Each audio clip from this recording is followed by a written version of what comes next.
হে everyone, আসসালামু আলাইকুম। কি অবস্থা সবার? এখন হচ্ছে এখানে প্রায় 6টা বাজে, বাট সব দিকে অন্ধকার। সো আমি আজকে কথা বলবো হচ্ছে রাশিয়াতে আসার পরে মস্কোতে যে ইমিগ্রেশন ক্রস করি আমরা, ওখানের বিষয় নিয়ে অনেকেই জিজ্ঞাসা করে যে ভাই এক্স্যাক্টলি আমরা ইমিগ্রেশনে আসার জন্য কি কি করব, বা ইমিগ্রেশনের জন্য কি কি আমাদের প্রস্তুতি গ্রহণ করা উচিত। তেমন কোনো ভিডিও ইউটিউবে নেই, আমি নিজেও সার্চ করে দেখেছিলাম আসার আগে। প্রথমত কথা হচ্ছে যে আপনারা সকলেই জানেন যে ইমিগ্রেশন থেকে যদি আপনাদেরকে সন্দেহভাজন কোনো কিছু দেখে বা সন্দেহভাজন মনে করে, তারা আপনাকে সরাসরি রিপোর্ট করে আবার দেশে পাঠিয়ে দেবে। তো সেক্ষেত্রে হচ্ছে কয়েকটা জিনিস ফলো করবেন আপনি। প্রথম কথা হচ্ছে আপনার সকল কাগজপত্র গুছিয়ে একটা সুন্দর করে ফাইলে রাখবেন।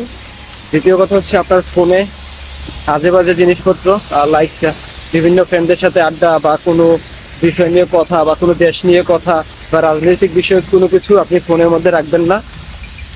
ফোনের মধ্যে আপনার সম্পূর্ণ ফোনটা ওদের যখন যেখান থেকে ইচ্ছা বা যা খুশি ওরা তাই চেক করতে পারে। সো আপনি একটু সতর্ক থাকবেন এই বিষয়টা নিয়ে। আপনাকে কোশ্চেন করবে, তো সেক্ষেত্রে আপনি একদম নর্মালি থাকার ট্রাই করবেন, মানে একদম সিম্পল থাকবেন। আপনি যদি ভয় পান সেক্ষেত্রে ওদের সন্দেহ হতে পারে, এটা বিপজ্জনক। তো ভয় পাওয়া যাবে না কোনো কিছুতেই। আর দ্বিতীয় কথা হচ্ছে একটু পরিপাটি থাকবেন, লাইক শেভ করে আসার ট্রাই করবেন। কজ এই দেশের তো ভাই অন্য অন্য রুলস, তো এখানে সবাই সব কিছু তো পছন্দ করে না। তো সেক্ষেত্রে আমার এক ভাই ছিল, হাসান ভাই, উনি প্রায় 7 থেকে 8 ঘন্টা ইমিগ্রেশনে সময় লাগছে ওনার ক্রস করতে। কজ উনার দাড়ি ছিল, হ্যাঁ ওনার দাড়ি একটু বড় বড় ছিল, যে কারণে ওনার অনেক কষ্ট করতে হয়েছে।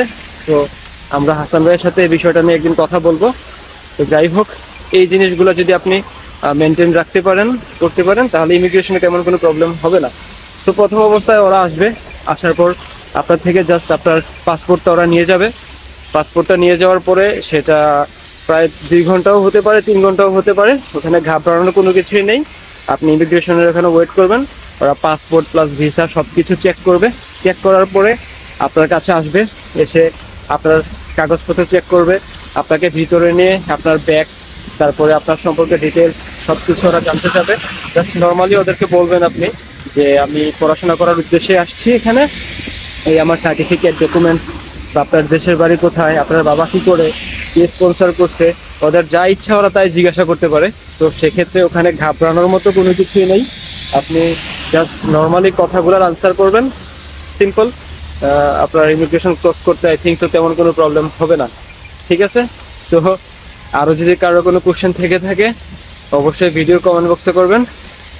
আজকের ভিডিওটা খুব শর্টকাটে করলাম, কজ আমি এখন কাজে চলে যাব। আর আবহাওয়ার অবস্থাও তেমন বেশি একটা ভালো না, প্রচুর ঠান্ডা, তার উপর বৃষ্টি পড়তেছে। মূলত আমি সম্পূর্ণ ভিজে গেছি, যদি আপনারা আমাকে দেখতে পাচ্ছেন। আর আশেপাশে চারপাশে তো বরফ আছেই। তো প্রচুর ঠান্ডার মধ্যে এভাবে ভিডিও করাটা আসলে অনেক কষ্টসাধ্য। তো সেক্ষেত্রে আমি আপনাদেরকে জাস্ট এটাই বলবো, সব কিছুতে নর্মাল থাকবেন, সিম্পলি আসার ট্রাই করবেন, দ্যাটস এনাফ। তো আজকের মতো এখানে, আল্লাহ হাফেজ, বাই বাই, সবাই ভালো থাকবেন।